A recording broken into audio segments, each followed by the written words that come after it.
In today's video, we're taking a look at bounce-back player candidates for the upcoming 25-26 NHL regular season. Which players are the most likely to show us and come back to form from what they've showed us in the past that maybe didn't have a great season or had some down numbers last year? We're going to take a look at all 32 NHL teams and select one player we feel fits that criteria, and that's coming up next.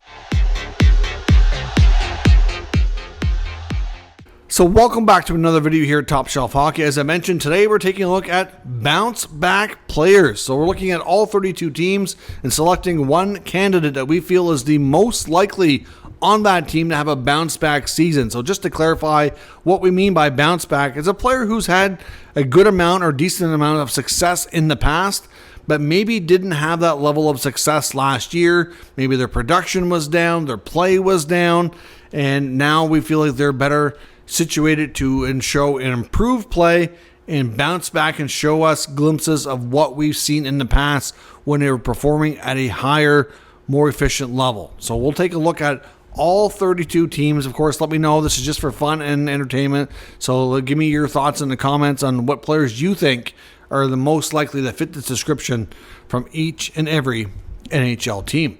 First up, we've got, and we're going to go alphabetically here as well. Anaheim Ducks are up first. I've selected veteran winger Chris Kreider. Kreider, we know, along with a lot of his other teammates in New York last year, did not meet expectations, had a down season, one of our, for many of them, the worst season they've had in a while. Kreider gets a new lease on life with a new change of scenery out to Anaheim, a new head coach in Joel Quenneville, some new teammates, including some very young, talented players.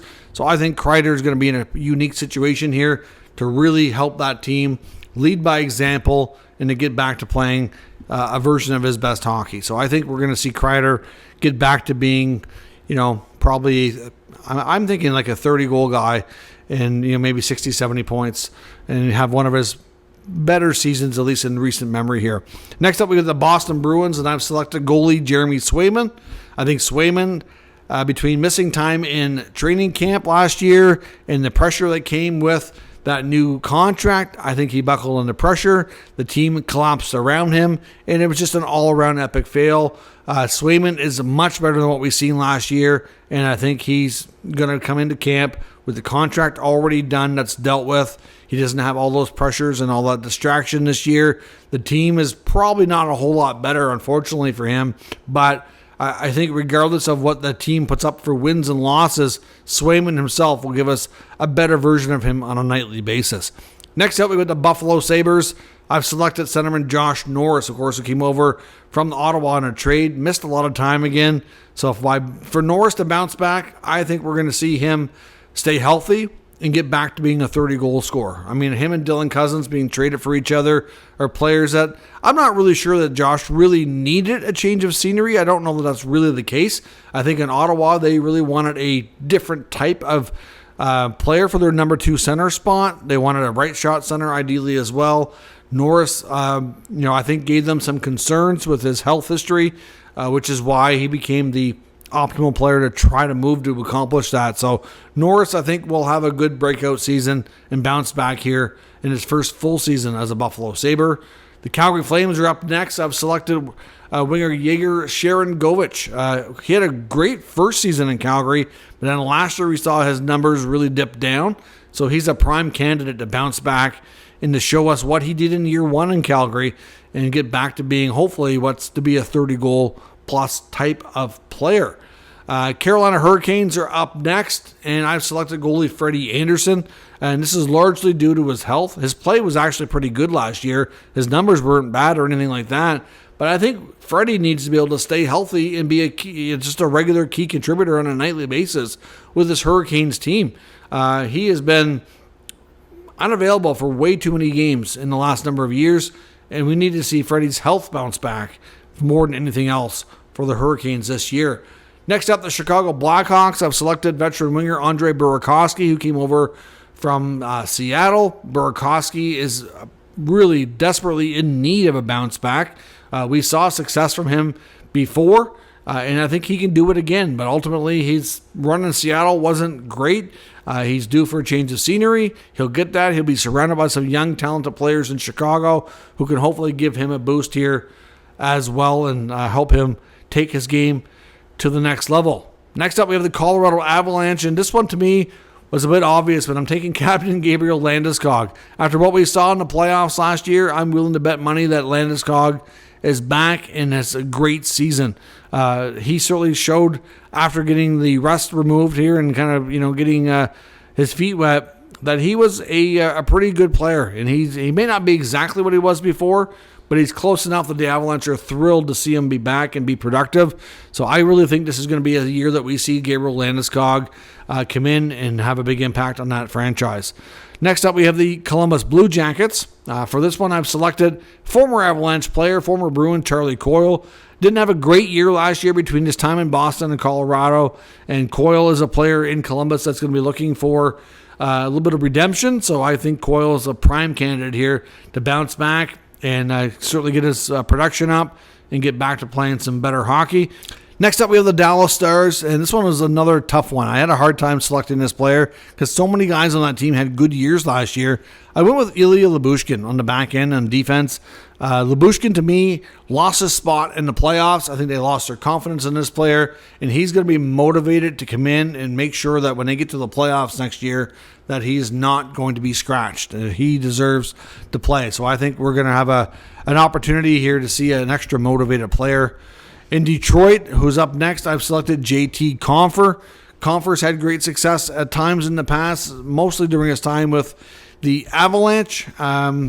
So far, Detroit hasn't been the greatest. I think Compher is a player who's I think Detroit needs him to really be a good bounce-back candidate and have a better season this year, so we'll see where he takes things. Edmonton is next, and I've selected newly signed winger Andrew Mangiapane. Mangiapane, to me, is a prime candidate for a bounce-back. Went to Washington last year, had an okay year, but not great. He was once a 30-goal scorer, and I think playing with some high-end talent in Edmonton will have an opportunity to get back to that. So I think there's a chance we see Mangiapane bounce back to what we saw probably 3 or 4 years ago with the Calgary Flames. Next up, we have the Florida Panthers, and I've selected defenseman Jeff Petrie. Petrie was due for a new scenery. The Panthers, it seems like everybody that goes to Florida, just like Vegas, they just seem to do well. They fit in well with the system. They learn how they like to play, and they just know their role. And that's the thing in Florida, is everybody seems to know what they got to do, and they do it. And they just focus on themselves and getting the little things done and become a strong team because of it. So to me, Petrie will be a pretty good number 6, number 7 defenseman, just like we saw with Nate Schmidt last year, and could certainly be a guy to take on that role like we saw last year. I think he'll have a good year in Florida. Next up, the Los Angeles Kings. I've selected newly signed goalie Anton Forsberg.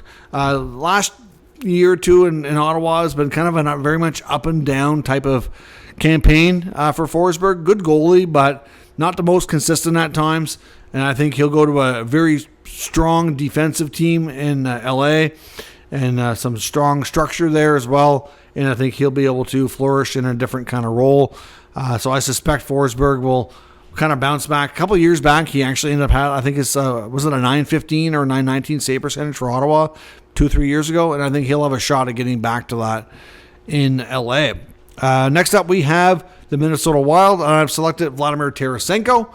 Tarasenko, I'm not sure I have a ton of confidence that this is going to be a great move to work out for Minnesota, but he is a prime candidate for this, has not really had the greatest success the past couple of years, and it was looking for a new chance, new opportunity. Minnesota's given him that. He'll have a chance to play with some good players there and see if he can get any chance of getting back to it being a 20-goal season. Next up in Montreal, I've selected Kirby Dach. I thought this one was an easy selection. He's a prime candidate for this. It was largely because of his health. Kirby Dach needs to stay healthy and show that he can hopefully become their number 2 center. That's what they want from him. We'll see if he can get it done. But he's missed a lot of time in the last couple of years, and it's a matter of him putting it all together, staying healthy, and seeing what can happen there. Next up, we've got the Nashville Predators. And this one to me also was easy. Former Lightning captain Steven Stamkos didn't have a great first year with Nashville. And I think we're going to see even more better play out of Stamkos this coming season. I think we're going to see that from a variety of players there in Nashville. But Stamkos to me is a prime candidate to bounce back to what we used to see when he was with the Lightning. Next up, the New Jersey Devils. And I've selected defenseman Dougie Hamilton to bounce back. And this is largely, again, to stay healthy. Hamilton has missed way too much time with health and injury issues, and they are going to be heavily relying on him to bounce back and have a big year offensively to help make sure New Jersey is stronger when they get to the playoffs and have a better chance of advancing. Next up, the New York Islanders, and I've selected goalie Ilya Sorokin. Sorokin, to me, didn't obviously have the greatest year last year. He's still, to me, one of the best goalies in the world, and I suspect with some changes that we've seen with this team, new general manager, a lot of updates to the coaching staff, some new player personnel, that we're going to see Sorokin get back to his old ways and be really strong next year. The New York Rangers come next, and I've selected veteran Mika Zibanejad.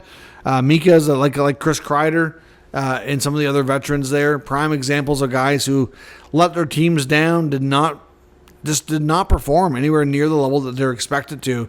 And I think Mika is going to have an opportunity to have a little bit of a different role next year under head coach Mike Sullivan. They seem to have some new plans for him, and I think that will allow him to kind of get back to basics here and hopefully become, that 30-goal, 70, 80-point player that he once was not long ago.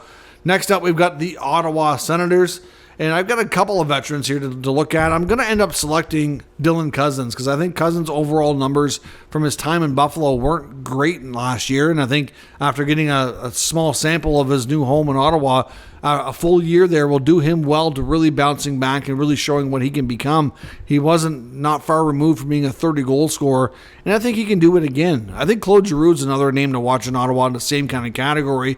I think he had a good year last year, but it wasn't quite up to Giroux standards, and I think he's going to have a lot more competition now to remain in that top line, whether it be obviously, like I said, with guys like Fabian Zetterlund looking for more opportunity and some other players in the lineup like Ridley Gregg looking to move up the lineup, I honestly think that he's going to have just more competition, and he's a highly motivated guy. He's not going to be enjoying himself if he's not producing, and I suspect more out of Giroux than what we saw last year.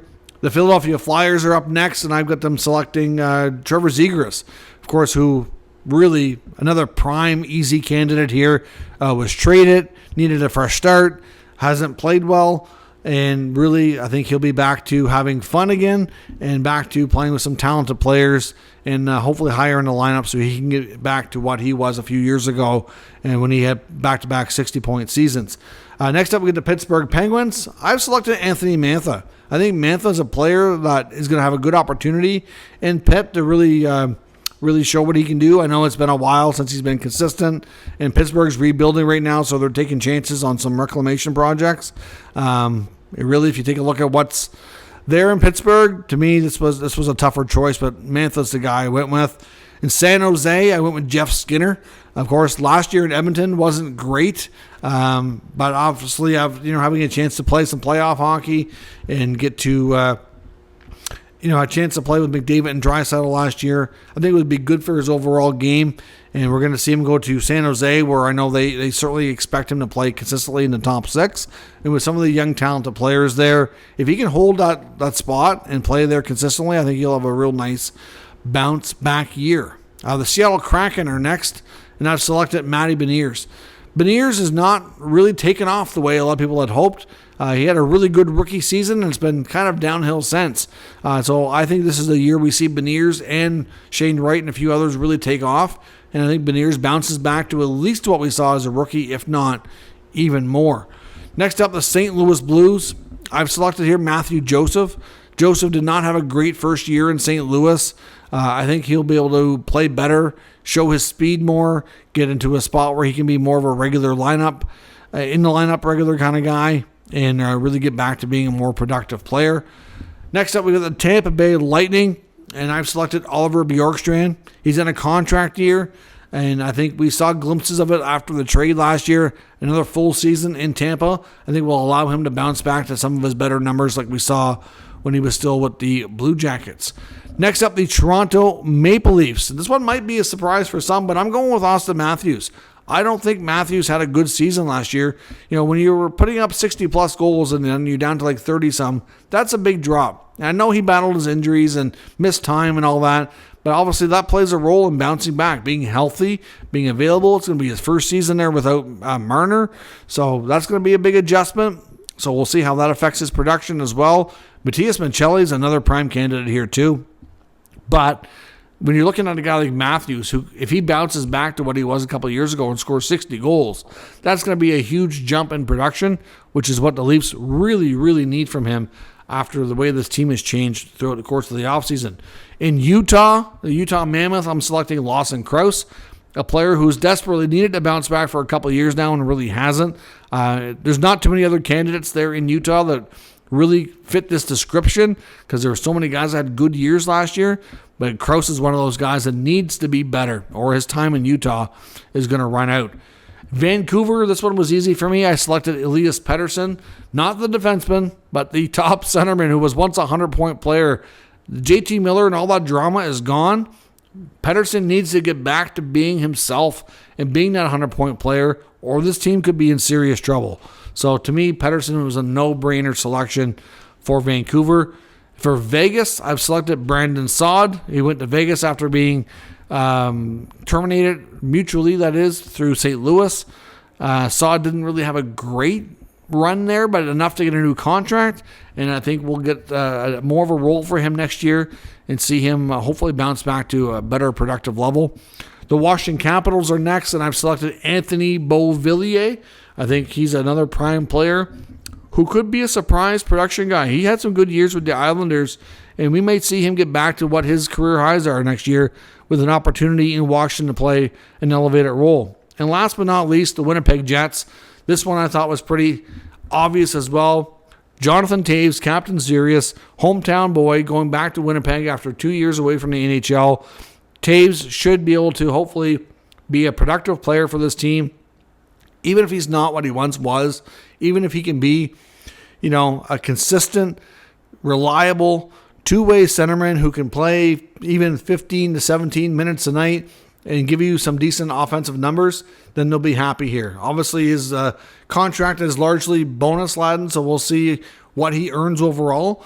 But to me, Jonathan Toews is a prime player who's looking to redeem himself and come back stronger than ever after leaving the NHL, what I'd say, on not his own terms. So that is your 32 bounce-back candidates. Let me know what your thoughts are and who you would select in the comments down below, and we can discuss further. If you're new to the channel, of course, make sure you subscribe and stick around. We'll keep you up to date with all the news, rumors, and analysis of all 32 NHL teams. Thanks for watching. I'll catch you next time.